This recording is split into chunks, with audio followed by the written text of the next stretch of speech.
In the U.S., Vice President Kamala Harris chose her running mate, and Tim Walz continues to trend today. They seem to be holding competing events with their election foes as both parties campaign in key battleground states, and it all comes as the debate standoff continues.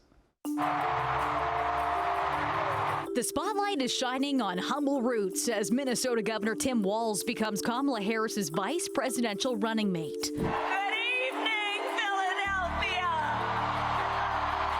The Harris-Walz campaign raised $36 million in the 24 hours since the running mate announcement.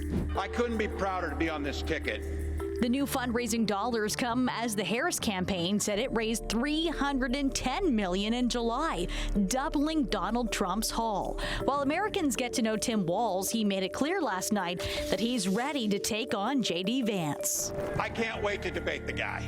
And Donald Trump. And make no mistake, violent crime was up under Donald Trump.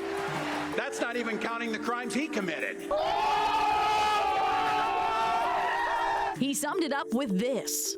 These guys are creepy and, yes, just weird as hell. That's what you see. That's what you see.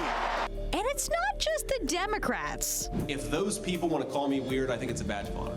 The wildly viral quotes are coming from the Republican ticket, too. I just wanted to check out my future plane. Can you say awkward?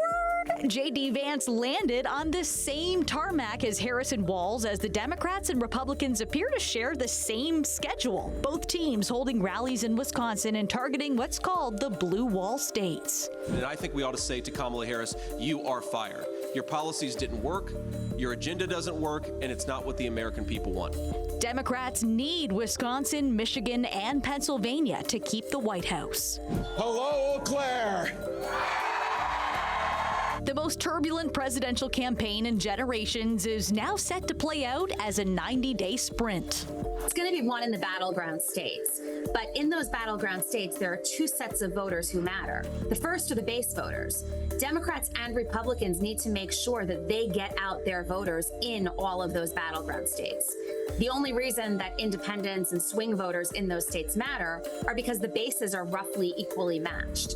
And so Kamala Harris has to do everything she can to up voter turnout among Democrats. Trump has to do that among Republicans. And then they have to fight for those people who still haven't made up their minds. But Trump has been pretty MIA this week. While Vance is out campaigning, Trump appears to be at home pounding out his posts and videos on Truth Social and joining Fox by phone. And he's worse than they are. You know, nobody knew how radical left she was, but he's a smarter version of her, if you want to know the truth. Meanwhile, Trump said this morning he expects to debate Harris in the near future, while leaving open the possibility for the event to take place on a network other than Fox News, a shift from his previous pledge to only debate Harris there.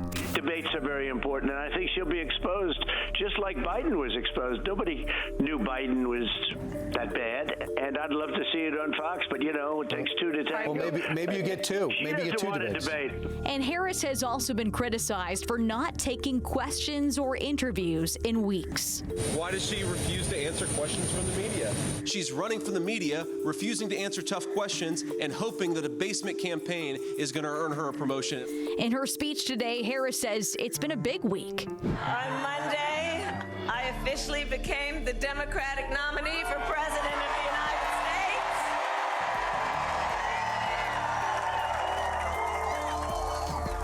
And yesterday, I announced my running mate in this campaign, Governor Tim Walz. In the average of 5 recent polls testing the matchup, Trump currently holds 49 support, while Harris holds 48. But analysts believe those numbers will soon change.